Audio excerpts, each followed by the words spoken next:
UN report estimates as many as 1 million people have left Ukraine for neighboring countries. That is expected to go even higher in the days and weeks ahead, creating what is expected to be Europe's biggest refugee crisis since World War II. This morning, we're able to share the story of a man from the Monterey Peninsula who left Kyiv with his Ukrainian wife just before the invasion got underway.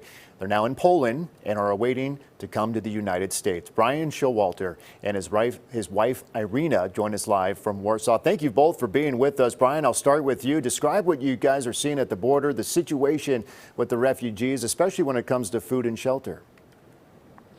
It's just horrible what these people are going through. Luckily that everybody around the world seems to be backing them and donating and food and everything.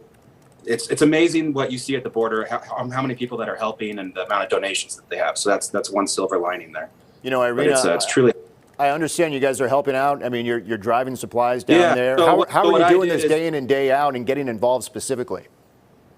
Well, our number one concern is getting Irina's visa. So that's what we work on the most. That's been about a 6-month process. They just opened it this week. And so when we're not bugging people and emailing government agencies to try to get her visa approved for me to move back to Monterey, I'm gathering money from friends and family, and I'm going to local pharmacies, buying everything they have.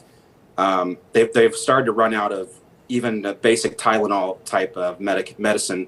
And then we've been taking it to the border with a group of other Ukrainians.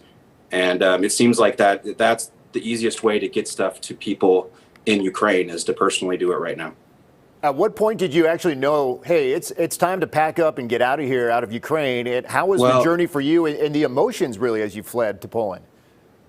Well, it was a little bit difficult for me because I'm an American. Right. And so I was one of the first Americans to cross the Polish border, which they closed it down for Americans because of COVID, and they had to have an emergency opening of it for Americans. And so I was one of the first ones to go through. So it was a little bit of a paperwork issue. You know, I had to see like 20 different border guard people. They're all confused on how to process my entry into the country. Luckily, my mom actually posted on Facebook, Go Mom, about my situation with the visa and everything. And Congressman Mike Garcia out of Southern California immediately found my number and personally texted me.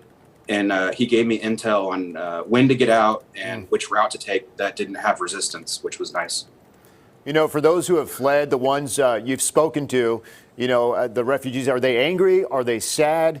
What are they telling you, Bryan, in Irina? Well, what we see here is men aren't really allowed to leave if they're Ukrainian right now.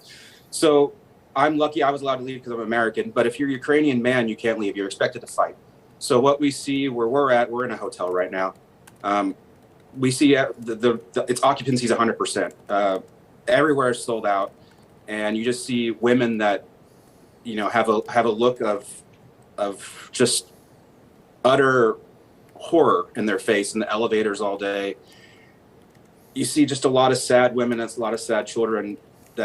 It's just amazing. It's a horrible situation. You talk about a lot of men staying back because they have to fight. Do you or your wife know anyone who's actually stayed back or been able to communicate? We do. And what are they telling you? So my wife's mom's a nurse. My wife's a dentist. Irina's a dentist, and her family's in medicine. So they're currently at the government hospital saving people, and then at night they're sleeping in bomb shelters, and then they can't go to their apartments because there's gunfights literally in their foyer of their apartment buildings. And then I have friends that a lot of them are in IT, and they've all taken up arms, and some of them were given weapons from the government, and others bought them prior to this and are using their own weapons to fight. You know, I just want to let our viewers know, Bryan, you're from California, right? The Monterey Peninsula out there. And I'm curious, you know, are Ukrainians pleased with the international support from America, you know, other countries, or do they feel that we need to be doing more? Well, I think the number one thing that all Ukrainians want right now is the airspace to be a no-fly zone, which I'm not a politician or anything, so I have no idea how to do that. But the Ukrainians know they could take out the Russian military on the ground. These guys are tough SOBs. They're taking out tanks with their bare hands and Molotov cocktails. But you can't really fight, 500 fighter aircraft that Russia has or whatever.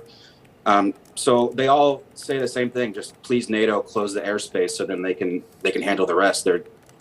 That's, I think, the only solution to this.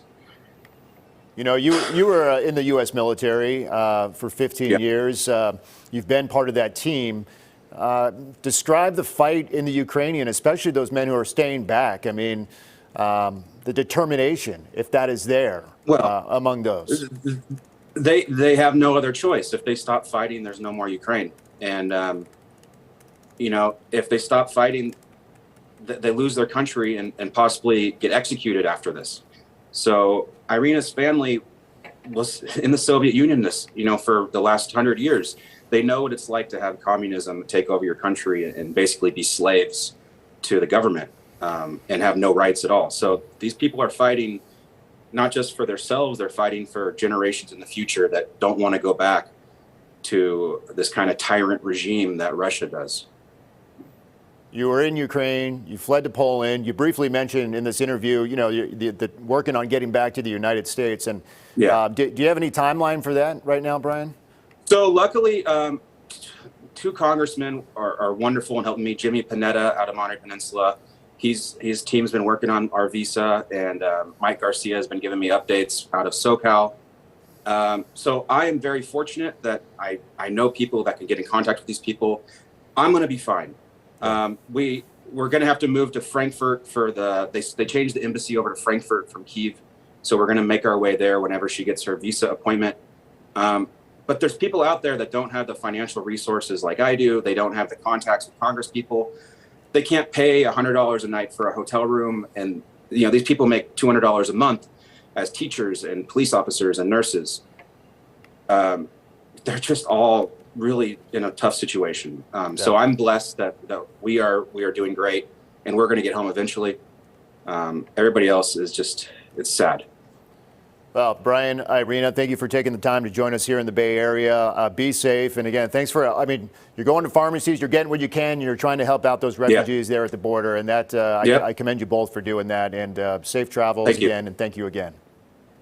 Thank you. Have a good day.